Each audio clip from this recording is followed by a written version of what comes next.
Hello and welcome to the Paletteful Packs YouTube channel. My name is Alice and today I have the June 2023 Paletteful Premier Pack here in front of me. So let's go ahead, open it up and see what's inside. Ooh, I see markers. Oh my gosh, so exciting. So the first thing I see here are these Posca markers. This is a big set of their soft colors. There's gonna be 8 colors. There's gonna be light pink, coral pink, lavender, sunshine yellow, apricot, aqua green, light blue, and white. They are the 0.9 to 1.3 millimeter, the bullet, so the kind of like the medium size. These are gonna be so perfect for making marks, filling in large areas of colors, adding in lines. These things are so fun to work with and they work on almost any surface. Oh, we have a little Posca sticker as well. That's super cute. Love that. And then I see some aqua inks by Graphics. Oh, there's metallic. These are watercolor inks. There's going to be a black, and then there's also this really pretty rose gold. These are so pretty. They're watercolor inks, so you can use water with them, add in and create all of those beautiful washes and fun effects that you can create with watercolor. You can create with these.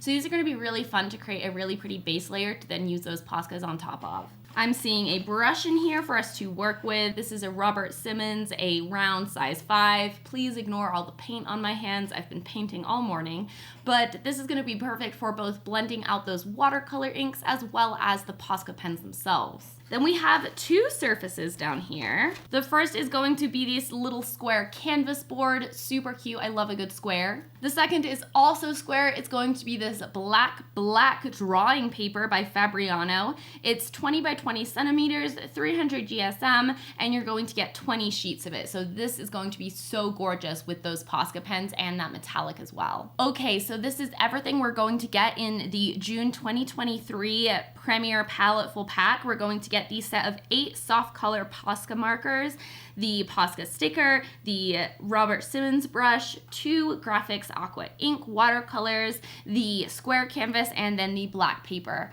So I am really stoked to play around with all of these different supplies. I really am excited about this box, so let's go ahead and jump on into the art. Okay, so for this, I decided to do something a little different with my swatches. Because I live at altitude, my Posca pens always explode whenever I try to get the paint out. So I started by taking the square canvas, the white canvas, and just like exploding my Posca pens on them. I love doing this kind of stuff when I first get acrylic pens. It's just a great way to not waste paint. So I put all of that on the canvas and then I sprayed it with water and it already turned into these beautiful blooms. And then I moved the canvas around and kind of poured it around. I've been really into abstract recently, so I wanted to share some abstract pieces with you guys. And one of the ways that I like to start an abstract piece is to start with like a pour or a bleed or something like that because it gives me inspiration and ideas to work with. Once I had that done and let it dry, I sprayed it again and I put in the gold watercolor. I started with the acrylic because then I can layer the watercolor on top and it won't like come off because it's acrylic. So I layered that on top and spread it out into kind of an interesting pattern, kind of inspired a little bit by some of the areas of color and the bleeds that the paint has created because I want to add some metallic to this. I'm also going to go ahead and add this silver, and this is where I found out that it was silver and not black because I definitely thought it was black when I first opened it, but it is this beautiful dark silver. So I added that in and that created some extra contrast as well as adding in some more sparkly detail because I love sparkly detail. It is literally my favorite. And as you can see, I'm kind of going along some of the edges of some of these color spots that have been created and just kind of going with the natural flow of the paint. This is kind of a great way, in my opinion, to start abstracts because you don't get in your head as much about like where to place the brush strokes.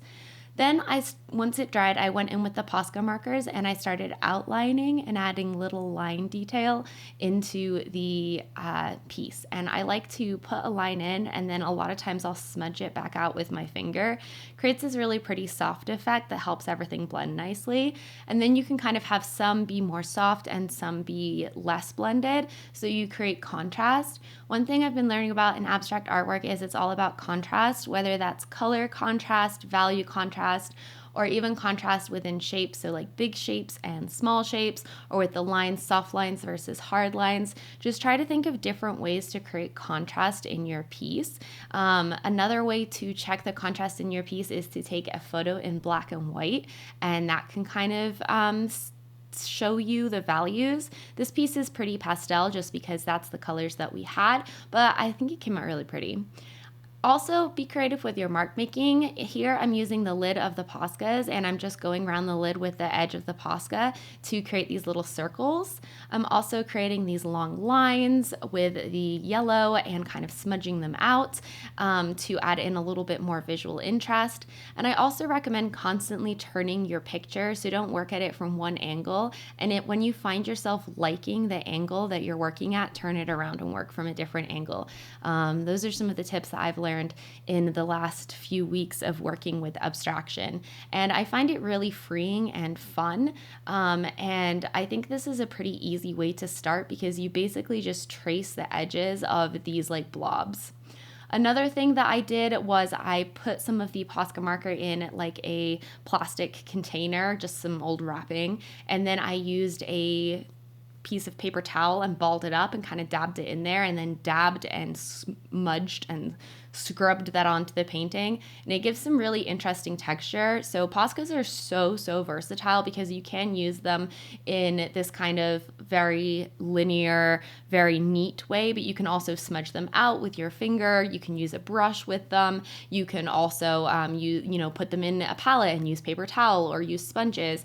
There's so many different ways that you can use them because they are a paint in a pen form.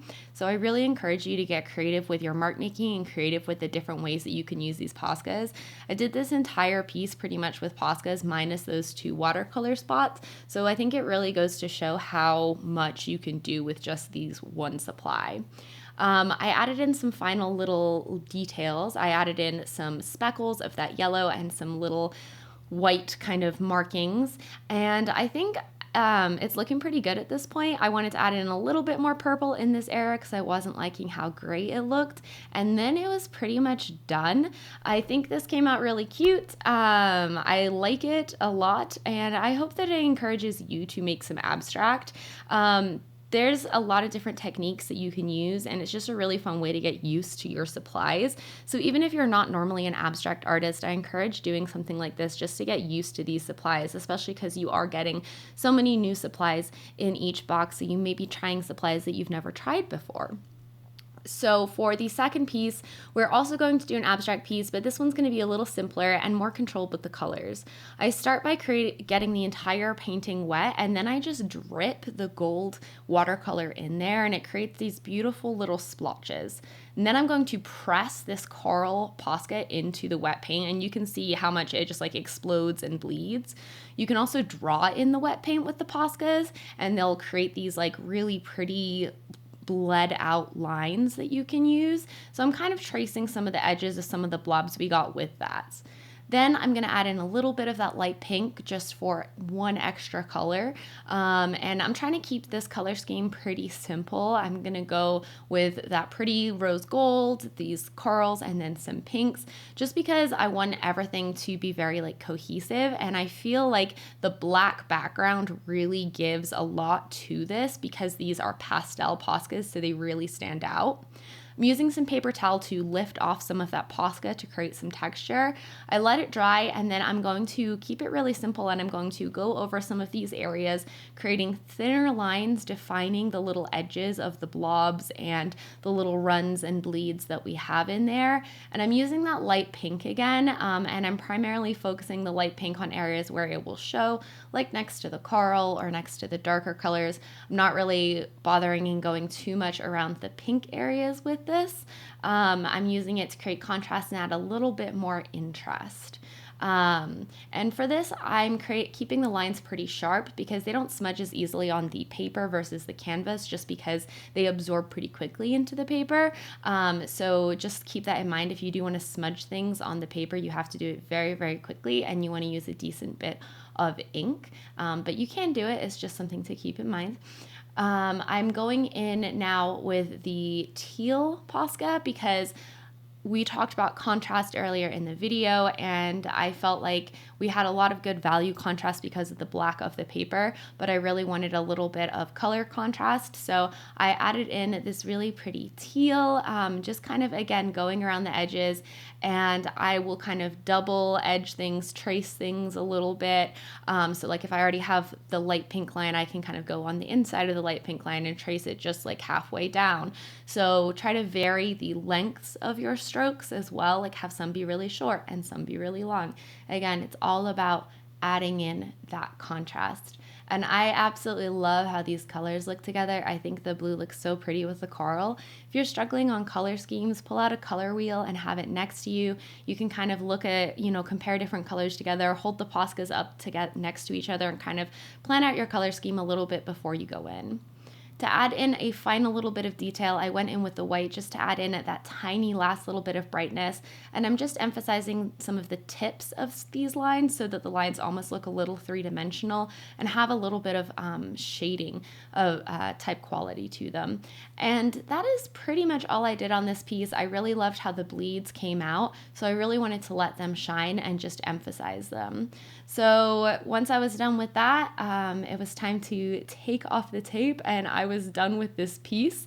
I really hope that you enjoyed this video and it gave you some inspiration as to how to use these Poscas in a unique way. I really wanted to show a lot of different mark making techniques and a lot of unique and creative ways that you can use Posca pens. So thank you so much for watching this video. I really, really hope that you enjoyed it.